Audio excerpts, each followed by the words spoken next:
Hi, my name is Laura Zenk, and I'm a senior at Eastern this year. And for the CREATE conference, I am going to be presenting my honors thesis that I worked on the last few years and recently had approved. So I'm just going to share the screen with you really quick. Okay. So I did my honors thesis on male victims of violence and coping mechanisms and what the role of masculinity had to do with that. And I would like to give a huge shout out to my thesis mentor, Dr. Pesta, for helping me throughout the last few years and definitely with all the data analysis that I had to do. So what I'm going to be talking about today is the background and the importance of my research, the variables I considered, my hypotheses, the method, and then the analysis and results, as well as the limitations that I ran into. So my topic I find to be extremely important due to the underrepresentation that a lot of males have when it comes to violent victimization that they face. We see a lot of representation when it comes to females within this field, but not when it comes to men. And oftentimes, men are really faced with this stigma that it comes with reporting, as well as just not being taken seriously or believed, nor even just the acknowledgement of an assault happening on their end or any type of police record end. And they also have a lot of loss when it comes to their masculinity and kind of how they identify themselves after something like that happens. So I think it's really important to look at this topic because, females are often given many outreach programs, many resources to help them deal with the trauma they're going through, but oftentimes we don't see those types of resources for men, nor do we really see the gendered responses that come when it has to do with victimization. And so I think it's really important to look at those gendered responses, especially how it applies to males and the type of trauma that they face and how they deal with it. So the three main variables that I considered within my research thesis is violent victimization, and I defined that as any physical or sexual violence that a male would encounter if he were to be victimized. And the questions I used within my survey were derived from the National Crime Victimization Survey that is annually passed out. My second variable was internalized masculinity, and that has to do with all the different gender roles and gender norms that are socialized from our society for males from a very, very young age, and the types of characteristics that a male has to take on to be considered acceptable or to be considered manly when it comes to how we look at them. And so the questions in my survey I took from the Male Role Norms Inventory revised version.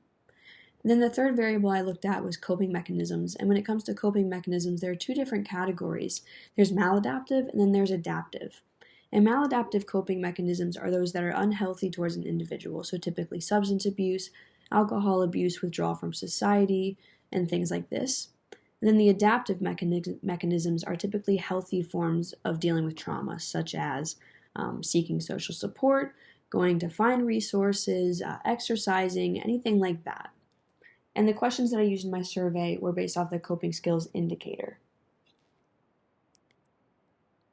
So my first hypothesis states that victimization will influence restrictive emotionality, importance of sex, toughness, and dominance within the Male Role Norms Inventory Scale. And the Male Role Norms Inventory Scale does have seven different subscales, but I decided to leave out self-reliance through mechanical skills, avoidance of femininity, and negativity towards sexual minorities, only because I believe that those subscales would not be affected as much when it comes to masculinity and trauma. My second hypothesis is that it's expected that victimization status will impact and exhibit a difference between the two groups, being non-victims and victims, as it applies to the coping mechanisms. And then my third hypothesis states that it's expected that when masculinity is tested, higher score totals for the MRNI will result in more maladaptive coping skills, while lower scores on the MRNI will result in more adaptive coping skills. So the method I used was an anonymous survey that was distributed through email to all male athletes and all male students within the Department of Criminology, Sociology, Anthropology, and Social Work. And the three measures that I included, like I mentioned before, with a National Crime Victimization Survey to look at the victimization statuses of the different individuals taking the survey, as well as the MRNI to look at masculinity, and then the CSI to look at the different coping mechanisms. So all of my participants were male students, and there were 39 in total that completed the survey in full that I was able to use for my data analysis. And all of them were made aware of the sensitivity of the topic and were given resources prior to and after taking the survey, just in case any of the content was sensitive or triggering for anyone.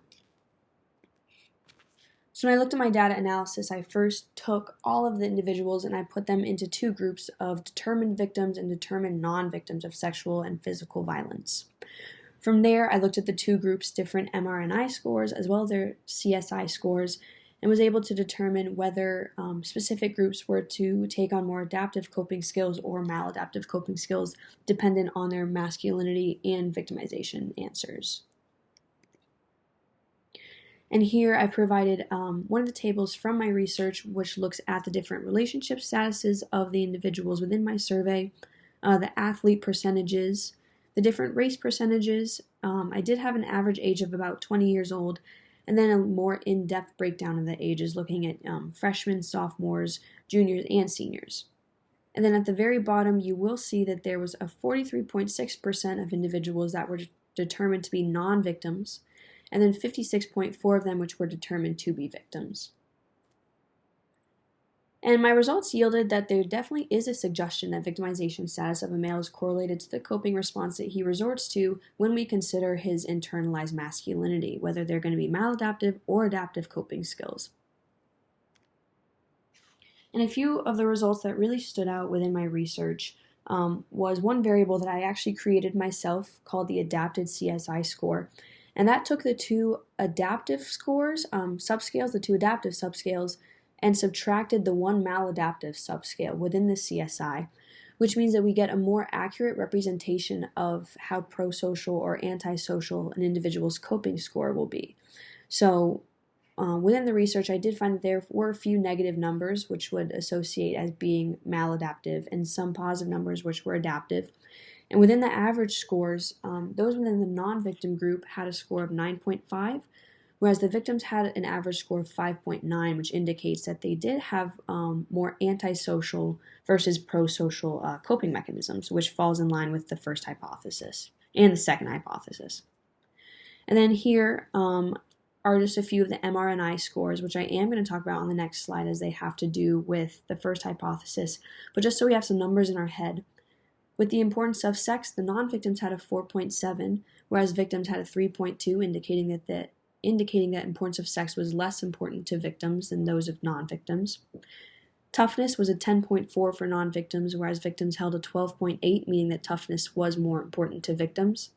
And then dominance had a 6.2 for non-victims and a 7.1 average score for victims, which means that dominance was more prominent within the victims when it came to internalized masculinity roles.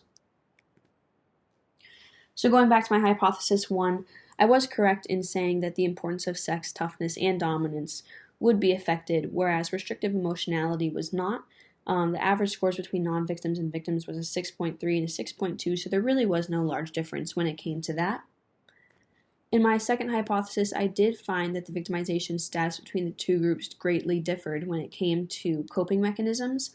As I said before, in the adapted CSI score, the victims had a 5.9 score, whereas the non-victims had a 9.5, showing that the non-victims had a more pro-social approach when it came to determining their coping skills. And that's a whole 3.6 difference, which seemed very significant considering how small my sample was. Then my third hypothesis looked at the MRNI scores compared to their CSI scores.